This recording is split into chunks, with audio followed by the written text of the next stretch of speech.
আউযু বিল্লাহি মিনাশ শাইতানির রাজিম। বিসমিল্লাহির রহমানির রহিম। সকল প্রশংসা মহান আল্লাহ রাব্বুল আলামিনের জন্য। আমি মহান আল্লাহ রাব্বুল আলামিনের দরবারে লক্ষ কোটি শুকরিয়া আদায় করছি। মহান আল্লাহ রাব্বুল আলামিন আমাকে সৃষ্টির শ্রেষ্ঠ সেরা জীব আশরাফুল মাখলুকাত হিসেবে সৃষ্টি করেছেন, সেই জন্য। সেই সাথে আরও শুকরিয়া আদায় করছি মহান আল্লাহ রাব্বুল আলামিন আমাকে শুধুমাত্র সৃষ্টির শ্রেষ্ঠ সেরা জীব আশরাফুল মাখলুকাত হিসেবেই কিন্তু সৃষ্টি করেননি, তিনি আমাকে তার প্রিয় নবী হযরত মুহাম্মদ সাল্লাল্লাহু আলাইহি ওয়াসাল্লাম, যার সৃষ্টি না হলে সৃষ্টি জগতের সৃষ্টি হতো না, সেই প্রিয় মানুষ, প্রিয় নবী, আল্লাহর প্রেরিত রাসূল, তার একজন পাপিষ্ঠ উম্মত হিসেবে আমাকে সৃষ্টি করেছেন। তার জন্য আমি মহান আল্লাহ রাব্বুল আলামিনের দরবারে লক্ষ কোটি শুকরিয়া আদায় করছি। আমি লাইভের শুরুতেই আজকে সারাদিনে লাইভে আসতে পারিনি। এই আমার মোবাইলে যেখানে ছিলাম সচিবালয়ে প্রবলেম ছিল, যে কারণে সারা দিন আমার মোবাইল থেকে কেউ আপনারা আমাকে দেখতে পাননি, আমার আইডি থেকে। আমি লাইভের শুরুতেই আমার প্রাণপ্রিয় 47,000 গ্রাম পুলিশ বাহিনীর সদস্য বায়ু বোনেরা যারা আছেন, সেই সাথে আমার ফেসবুকে সকল ফ্রেন্ড অ্যান্ড ফলোয়ার যারা আছেন, যারা এই দেশের বিবেকবান বুদ্ধিজীবী আছেন, জ্ঞানী গুণী বুদ্ধিজীবী আছেন, এবং সেই সাথে সারা বাংলাদেশের 18 কোটি মানুষ আছেন, সকলের যারা মুসলমান আছেন তাদের সকলকেই জানাচ্ছি সালাম, আসসালামু আলাইকুম ওয়া রাহমাতুল্লাহি ওয়া বারাকাতুহু। যারা হিন্দু আছেন আমি তাদেরকে জানাচ্ছি নমস্কার, এবং অন্যান্য ধর্মাবলী যে সকল ভাই বোনেরা আছেন তাদেরকে জানাচ্ছি অন্তঃস্থল থেকে প্রাণঢালা অভিনন্দন এবং রক্তিম লাল গোলাপের শুভেচ্ছা। আমি আশা করি মহান আল্লাহ রাব্বুল আলামিনের অশেষ রহমতে আমার 47,000 গ্রাম পুলিশ ভাই বোনেরা সকলেই ভালো আছেন। সেই সাথে আমার প্রিয় দেশবাসী, আমার ফেসবুক ফলোয়ার ফ্রেন্ড সকলেই আল্লাহর অশেষ রহমতে আপনারা ভালো আছেন। আর আপনাদের জন্য আমার দোয়া রইল, আল্লাহ যেন আপনাদের সকলকেই ভালো রাখে। আর আমি লাইভের শুরুতেই আমি দেশবাসী যারা আছে, যাদের হয়তোবা একটু সমস্যা হচ্ছে, আমরা 47,000 গ্রাম পুলিশের প্রাণের দাবিটা জাতীয়করণ। আমাদের বেতন 6,500 টাকা, 24 ঘন্টা আমাদেরকে দিয়ে দায়িত্ব পালন করানো হয়। আমাদেরকে দিয়ে 6,500 টাকা বেতন দিয়ে 24 ঘন্টা দায়িত্ব পালন করা হয়। আমরা কারো ভাইয়ের মতো, আপনাদের যারা মহিলা আছি কারো বোনের মতো, আপনাদের হয়তোবা অনেকেরই হতে পারে সন্তানের মতো। তো সকলের কাছেই আমরা আমাদের যে এই সাময়িক আপনাদের হয়তোবা অসুবিধা ঘটছে, দরজা লাগে, রাস্তা চলাচলে বিঘ্ন ঘটছে, অসুবিধা হচ্ছে সাময়িকভাবে, কারণ আমরা আমাদের দাবিটা আদায়ের জন্য ঢাকা এসেছি। যাদের অসুবিধার কারণ আমরা হয়ে দাঁড়াচ্ছি, আমরা আপনাদের কাছে ক্ষমা চাচ্ছি, আপনারা আমাদেরকে মাফ করবেন। আপনাদের একজন ভাই হিসেবে, একজন ছেলে হিসেবে, আপনার একজন পাড়া প্রতিবেশী হিসেবে আপনারা আমাদের ক্ষমা করবেন, কারণ আমরা এতটাই অবহেলিত, আমরা নিরুপায় হয়েই হয়তোবা আপনাদের কষ্টের কারণ হয়ে দাঁড়িয়েছি। আমি ছাত্র সমাজদের আহ্বান করছি, আপনাদের কারণে আজকে আমরা সাহস পেয়েছি, কারণ আপনারা যেভাবে এই দেশটাকে এক না একতন্ত্রের হাত থেকে রক্ষা করে স্বাধীনতা প্রতিষ্ঠা করেছেন, আসলে আপনাদের ঋণ এই 18 কোটি মানুষ পরিশোধ করতে পারবে না। দ্রব্যমূল্যের ঊর্ধ্বগতির বাজার থেকে শুরু করে দেশে একটা নৈরাজ্য সৃষ্টি হয়েছিল। আসলে আমরা দরিদ্র, আমরা তখন বলার মতো সাহস আমাদের ছিল না, বললে সমস্যা হবে, আমরা বলতে পারিনি। আমরা যে সরকার আসে তার পক্ষ নিয়ে আমাদের কথা বলতে হয়, আর আমরা তো একেবারে নিম্ন চাকরিজীবী, আমাদের তো উপায়ই নাই। বস ইজ অলওয়েজ রাইট, এই বাক্যটা আমাদের মুখের থেকে যদি আমরা না বলি তাহলে আমাদের সমস্যা, যে কারণে আমরা নির্যাতনের শিকার হয়েও বর্জন দিতে পারিনি। ভাই, আমার একটি প্রিয় ভাই লিখেছেন, হাসিনা যখন ক্ষমতায় ছিল। প্রিয় ভাই, আসলে আপনারা ভুল বুঝবেন না প্রিয় ভাই। হাসিনা যখন ক্ষমতায় ছিল তখনও আমরা আন্দোলন করেছি। আমি কিন্তু লাইভের শুরুতেই বলেছি যে তার কাছে কিন্তু কথা বললেই তার কাছে অধিকার আদায় পাওয়া যাবে এমন হয়নি তার কাছে। তিনি কারো কথা যদি নিজে মনে করতেন শুনবেন, শুনেছে। আর যদি মনে করবে শুনবে না, তাহলে শুনেননি। তিনি কোনো কিছু কিন্তু আমলেই নেয়নি। আর আজকে যে সরকার প্রতিষ্ঠিত হয়েছে ছাত্র সমাজের জন্য, আমরা আসলে কৃতজ্ঞ। ছাত্রদের কাছে আমরা কৃতজ্ঞ। তারা আবারও প্রমাণ করে দিয়েছে যে 1952-এর ভাষা আন্দোলনে তারা বুকে তাজা রক্ত দিয়েছিল, এই দেশটাকে বাংলা ভাষা প্রতিষ্ঠিত করেছিল। আমরা সেদিনও ছাত্রদের কাছে কৃতজ্ঞ। আজকে 2024 সালেও আমরা ছাত্রদের কাছে কৃতজ্ঞ যে আজকে তাদের কারণেই আমরা আমাদের দাবি দেওয়া নিয়ে রাজপথে দাঁড়াতে পেরেছি।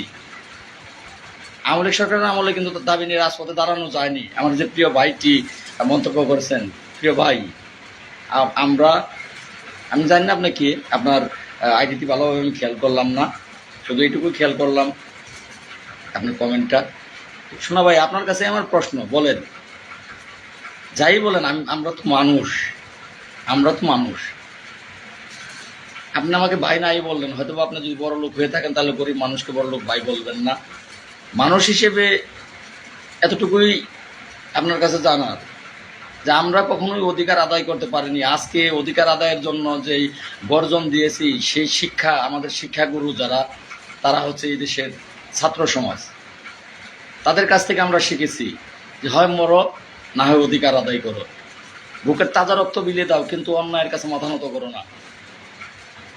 প্রয়োজনে লাশ হয়ে গড়ে ফিরো, কিন্তু অন্যায়ের কাছে মাথা নত করো না। আমাদেরকে এটা শিখিয়েছে এই দেশের ছাত্র সমাজ। আমি আসলে যেই ছাত্র সংগঠনটি নেতৃত্ব দিয়ে আজকে দেশে এই একটি প্রতিষ্ঠিত সরকার এনেছে, আমি ছাত্র সমাজকে সেলুট জানাচ্ছি আমার পক্ষ থেকে। আমি আশা করি ছাত্র সমাজ আমাদের পাশে থাকবে, এটা আমি আশা করি, যেহেতু আমাদের দাবিটা যৌক্তিক। আমার পাশে ছাত্র সমাজ থাকবেন। আমি কারো কমেন্টের উত্তর এই মুহূর্তে দেব না, আমার মনে অনেকগুলো আবেগ জমা। আমি কিছু কথা বলবো, তারপরে আমি কমেন্টের উত্তর দেব। এই মুহূর্তে আপনারা 316 জন 18 জন লাইভে আছেন। আমি কৃতজ্ঞতা প্রকাশ করছি যারা আমার মতো ছোট্ট একজন ব্যক্তির। নাইম, দরজাটা একবার আটকা দিই। নাইম, দরজাটা লক করো। আমি কৃতজ্ঞতা প্রকাশ করছি যারা এই মুহূর্তে আমার মতো ক্ষুদ্র একজন ব্যক্তির লাইভে যুক্ত হয়েছেন। আমি আপনাদের কাছে অনুরোধ করব, যারা যখন যেখান থেকে লাইভটি দেখবেন একটা শেয়ার করবেন প্লিজ। হতে পারে যে আপনার একটা শেয়ারে আমাদের 47,000 গ্রাম পুলিশ বাহিনীর সদস্যদের অধিকার আদায়ের পথটা সুন্দর হয়ে দাঁড়াবে। আমি বর্তমান যারা রাষ্ট্রের দায়িত্ব নিয়েছেন তারা কিন্তু 8ম শ্রেণী পাস না, তারা কিন্তু 5 পাস না। তারা প্রত্যেকেই কিন্তু এই দেশের, বাংলাদেশের খুবই গুরুত্বপূর্ণ ব্যক্তি, এবং তাদের কিন্তু মেধা তালিকা অন্যরকম, অন্যদের মতো না। পার্লামেন্টের যারা এমপি মন্ত্রী ছিল, টাকা ক্ষমতা দুইটা থাকলেই পার্লামেন্টের এমপি মন্ত্রী হওয়া যায়। আর আজকে যারা এখানে এমপি মন্ত্রী হয়ে এসেছেন, এরা কিন্তু একেবারেই সাধারণ, কিন্তু তারা অসাধারণ। তাদের মতো মানুষ হয় না, তারা অসাধারণ এক বাক্যে বলতে গেলে। আমি তাদের কাছে অনুরোধ করব, বিশেষ করে আমি রাষ্ট্রের প্রধান দায়িত্ব যিনি নিয়েছেন ডক্টর ইউনূস স্যার, আমি তার উদ্দেশ্যে দুটি কথা আপনাদের মাঝে তুলে ধরব। হতে পারে যে আমার এই লাইভটি তার কাছে পৌঁছাতেও পারে। আমি যখন ক্লাস 4 বা 5-এ পড়ি ততটা খেয়াল নাই। তখন গ্রাম কিন্তু দরিদ্র ছিল, একেবারেই দরিদ্র ছিল গ্রাম। প্রত্যেকটা গ্রামের বাড়িগুলো ছিল কুঁড়ে ঘর, টিনের ঘর খুব কম বাড়িতে ছিল। গ্রামের সবচেয়ে ধনী যারা, তাদের বাড়িতে টিনের ঘর ছিল। আর সকলের ঘরগুলো ছিল ছনের বেড়া, বন, আমরা বলতাম বন, পাটকড়ি, এগুলোর বেড়া। তখন আমাদের বাড়িতেও একই অবস্থা ছিল, ছনের বেড়া। যখন ডক্টর ইউনূস স্যার তিনি গ্রাম পর্যায়ে গ্রামীণ ব্যাংক প্রতিষ্ঠাতা করলেন, সেখানে এই অবহেলিত নিরীহ মানুষগুলোকে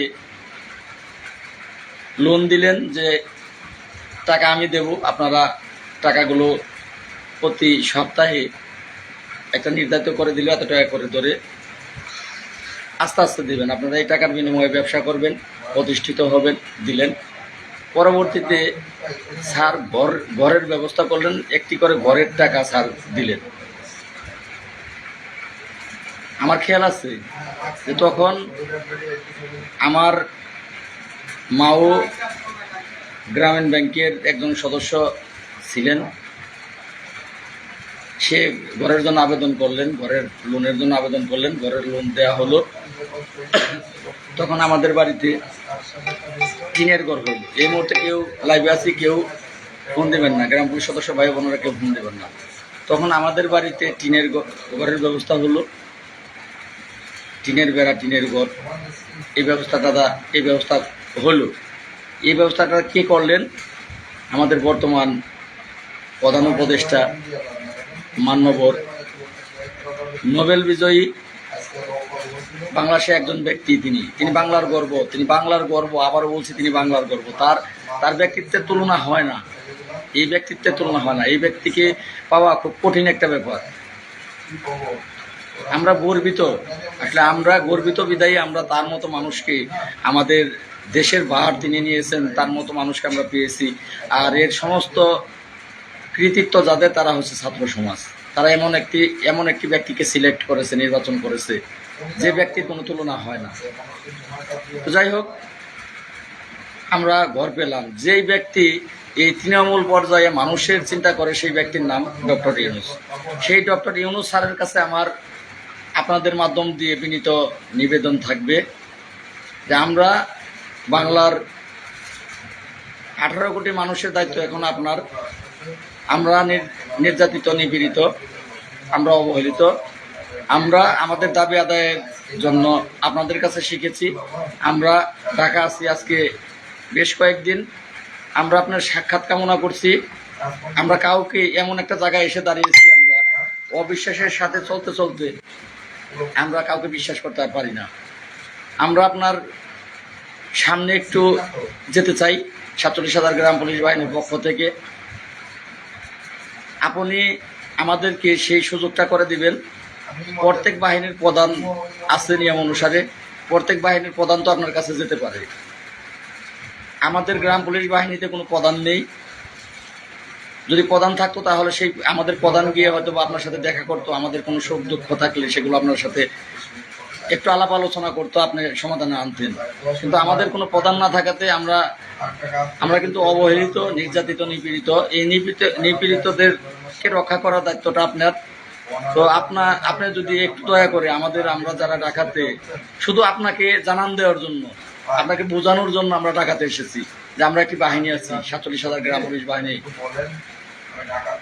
যদি আপনি দয়া করে আমাদের একটু অনুমতি দিতেন যে আপনার সামনে আমরা যেতে চাই, আপনার চেহারাটা কাছ থেকে দেখতে চাই, আপনার চেহারাটা আমরা নিকট থেকে দেখতে চাই।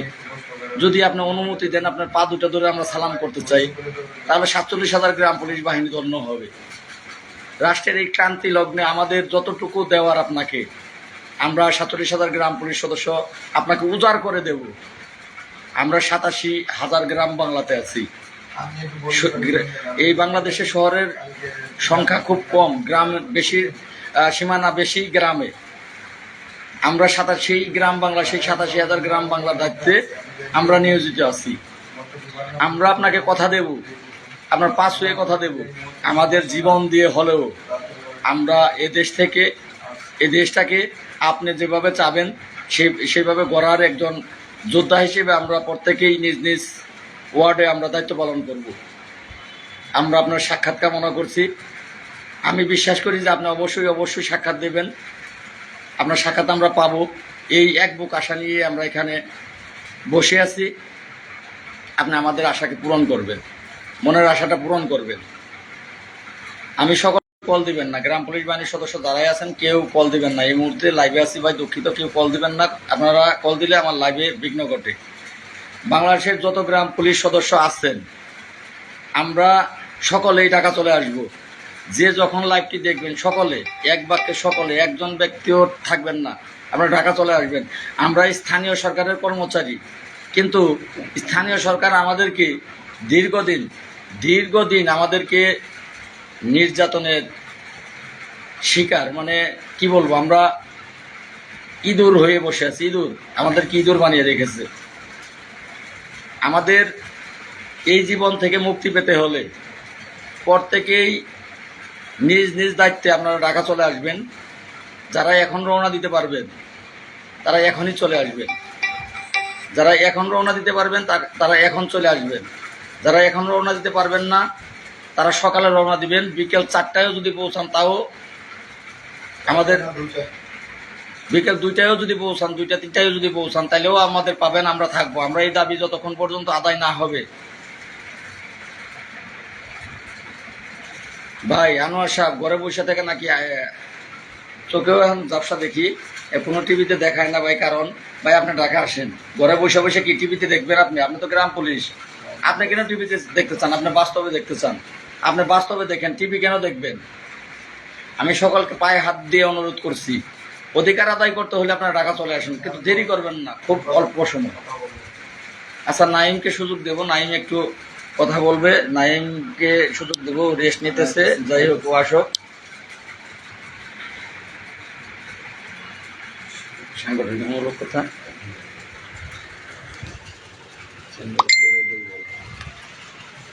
আসসালামু আলাইকুম। 47,000 গ্রাম পুলিশ বাহিনীর সকলকে আমার সালাম।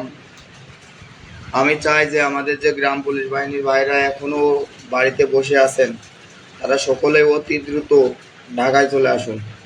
কারণ আমরা যদি এইটা মিস করে ফেলাই আর পরে কিন্তু কোনো সুযোগ পাবো না। ঢাকা না আসলে, আন্দোলনে যোগ না দিলে, এই আন্দোলনে যদি আমরা সফল না হইতে পারি, আমাদের জাতীয়করণ সারা জীবন কান্নাকাটি করলেও সম্ভব না। তাই আমি সবাইকে বলছি আপনারা ভাই ঢাকা চলে আসেন। সব জায়গা থেকে, অনেক জায়গা থেকে ফোন আসছে, সবাই ঢাকা আসতেছে। আপনারাও যে যেখান থেকে পারেন নিজের ইটাই করে ঢাকা চলে আসেন। ঢাকা আসলে আমাদের যে জাতীয়করণ আছে এদের মধ্যে থেকে আমরা ভাই, সমন্বয়ক আছে 9 জন। 9 জনের নাম এখন না শুনি, আপনারা সবাই ঢাকা আসেন ভাই। আসে সমন্বয়ক যে 9 জন আছে তাদের কথা শুনেন। তারা তো ভাই আপনাদের জন্য কাজ করছে, তারা তো অন্য কারোর জন্য কাজ করছে না। সারাদিন না খেয়ে রাস্তায় থেকে আপনাদের জন্য কাজ করছে। আর যে সকল বন্ধুরা ঢাকায় আছেন, কালকে 9:30 10টার ভিতরে আপনারা প্রেস ক্লাবের সামনে উপস্থিত হবেন। আল্লাহ দিলে আমরা কালকে বিজয় ছিনিয়ে আনবো, সেরকম একটা কাজ করব। কথা কি কাজ সেটা বলা যাবে না। আপনারা সবাই 9:30 10টার ভিতরে প্রেস ক্লাবে চলে আসবেন। আর যারা এখনো বাড়িতে বসে আছেন, হ্যাঁ ভাই, আপনি ঠিক লিখছেন যে টাকা ধার করে হলেও আসতে হবে ভাই। এটা যার মনের ব্যাপার ভাই, মন না থাকলে হবে না ভাই। অনেক লোক, কি বলবো আপনাদের, অনেকে যদি প্রেস ক্লাবের সামনে এখন রাত্রে যেয়ে দেখেন, অনেকে প্রেস ক্লাবের সামনে ওইখানে শুয়ে আছে, ঠিক আছে? শুয়ে রয়েছে কি জন্য? ওদের কাছে রুম ভাড়া নেই, থাকা খাওয়ার টাকা নেই, কষ্ট করে প্রেস ক্লাবের সামনে শুয়ে আছে আপনাদের জন্য। এসব কষ্ট তো আর আপনারা বুঝবেন না, এটাই হলো বড় সমস্যা। এখন এসব কথা থাক। আমি চাই যে আপনারা যারা আছেন সবাই, 47,000 গ্রাম পুলিশ বাহিনীর সদস্য সবাই আপনারা ঢাকা চলে আসুন। আর বাড়িতে বসে থাকেন না, নিজের ভাগ্যে নিজে কুড়াল মেরেন না। কুড়াল না মেরে ঢাকা চলে আসুন। কথা বলবেন আর? রুবেল শুনতে তো সমন্বয়কারী কয়জন? সমন্বয়কারী আমি বের করাচ্ছি। আমাকে রুবেল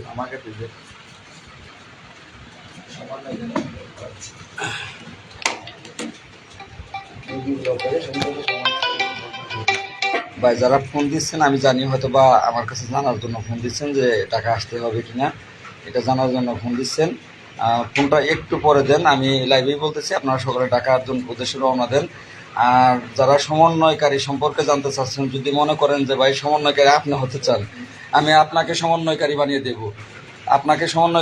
দেব।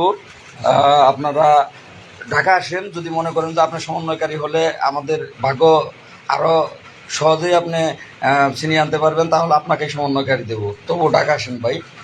আমার আর ভালো লাগতেছে না ভাই, আমার দায়িত্ব এখন, দায়িত্বটা আমার কাছে একটা বোঝা হয়ে দাঁড়িয়েছে ভাই।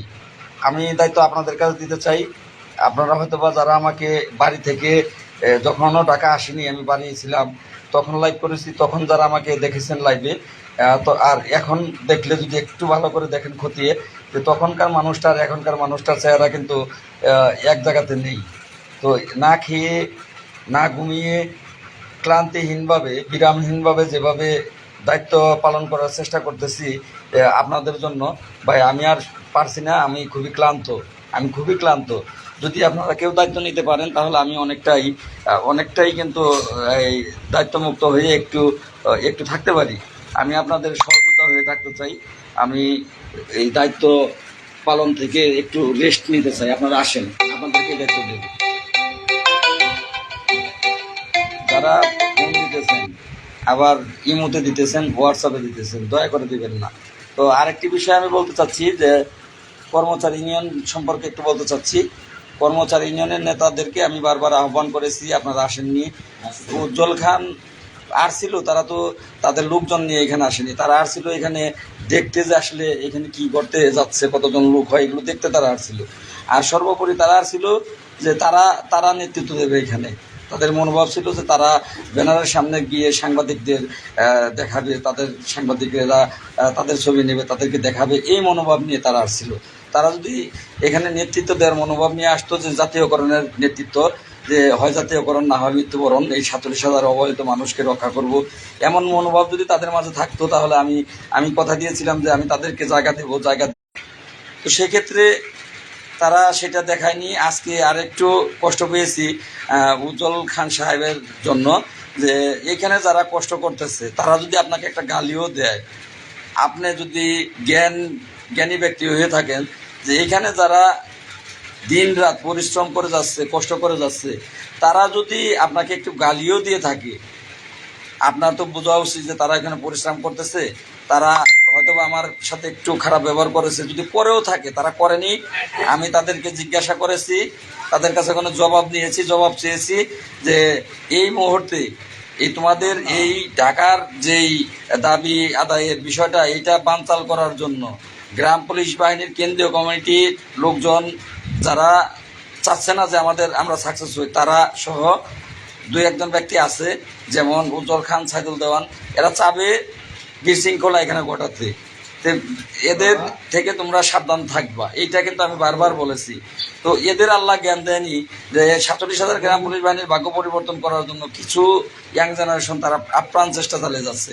তারা যদি রাগ করে একটা কথাও বলে থাকে, সেই কথাটা ফেসবুক মিডিয়াতে পোস্ট করা কতটা যুক্তিসঙ্গত?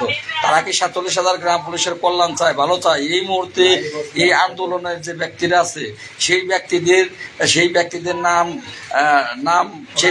নাম লিখে তাদেরকে নিয়ে পোস্ট করা, এটা একজন গ্রাম পুলিশ সদস্য হিসেবে উজ্জ্বল খান তার কতটা যুক্তিসঙ্গত কাজ তিনি করেছেন, এটা আর বাকি যারা গ্রাম পুলিশ আছেন এই সারা বাংলাদেশে, তাদের কাছে আমার জানার রইল। আপনারাই বলবেন যে যারা এখানে কষ্ট করতেছে, তারা হয়তো বা আমির আলমিও যদি এখন অন্য কেউ এই নেতৃত্ব দিত, আমির আলমিও ঘরে বসে থাকতাম, আমাকেও তারা গালি দিত, আমার সেই গালিটা সহ্য করতে হতো। তো সেক্ষেত্রে তার কতটা যৌক্তিকতা, যে এই উজ্জ্বল খান সাহেব, সাইদুল দেওয়ান সাহেব, তাদের কতটা যৌক্তিকতা আছে যে সেই বিষয়টাকে ফেসবুক মিডিয়াতে এনে সেগুলোকে প্রচারণা করা, এই বিচারটা আমার আপনাদের কাছে রইল। আর শেষ পর্যায়ে বলবো, আর লাইভ করবো না, অনেক লাইভ করেছি, যে বিজয়টা খুব নিকটে। যদি আপনারা ধরে রাখতে পারেন, যদি আপনারা দায়িত্ব পালন করতে পারেন, ধরে রাখতে পারেন, বিজয়টা খুব নিকটে। আমি হয়তো বা নেতৃত্ব দিতে পারবো, কিন্তু ভূমিকাগুলো আপনাদের পালন করতে হবে। আপনাদের কোনো কমিটি নয়। আজকে সচিবালয়ে সারাটা দিন ছিলাম, সচিবালয়ের ভিতরে ছিলাম।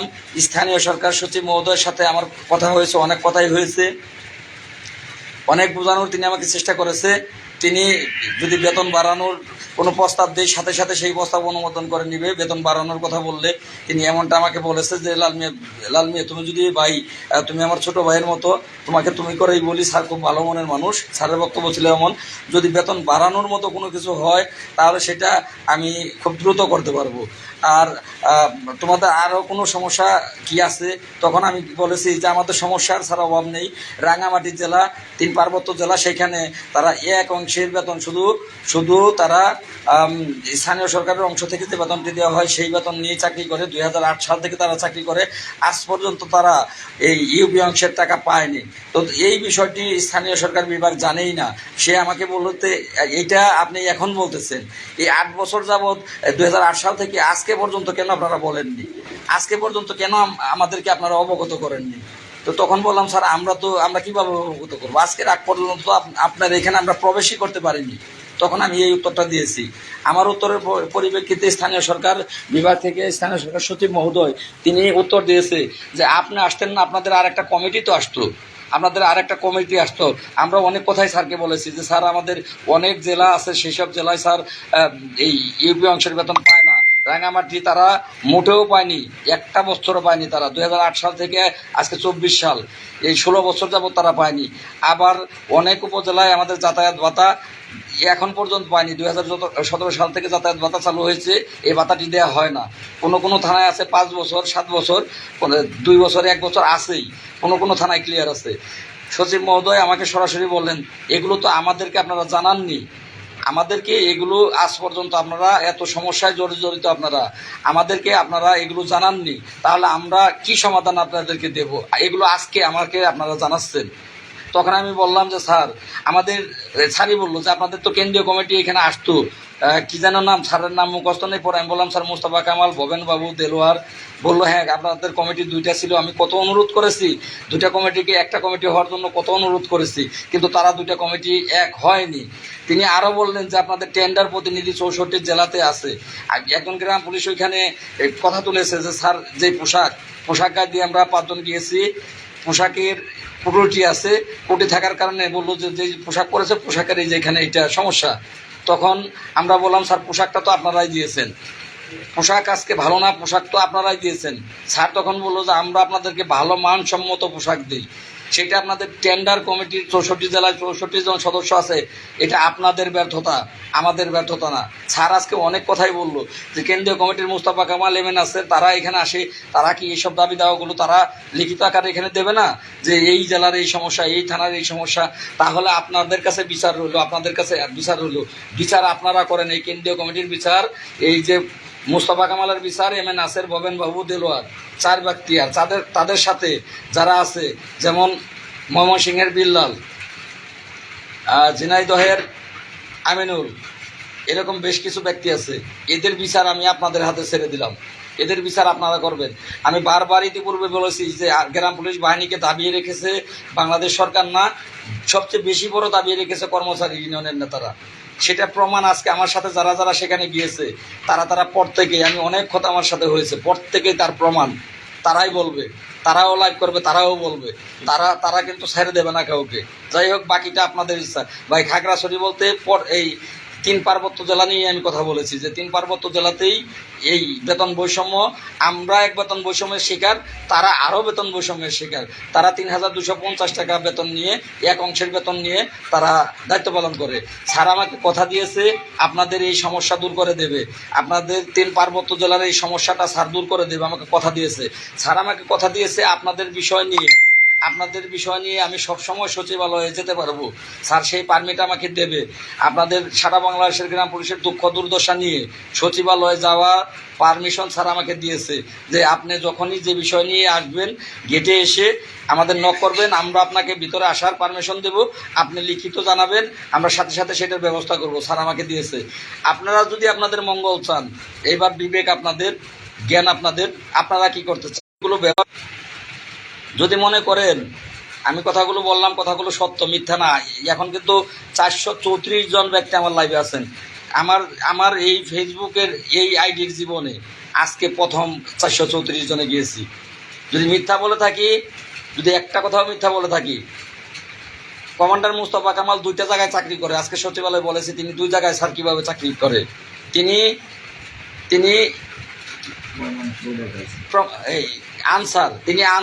আনসারে ডিউটি করে।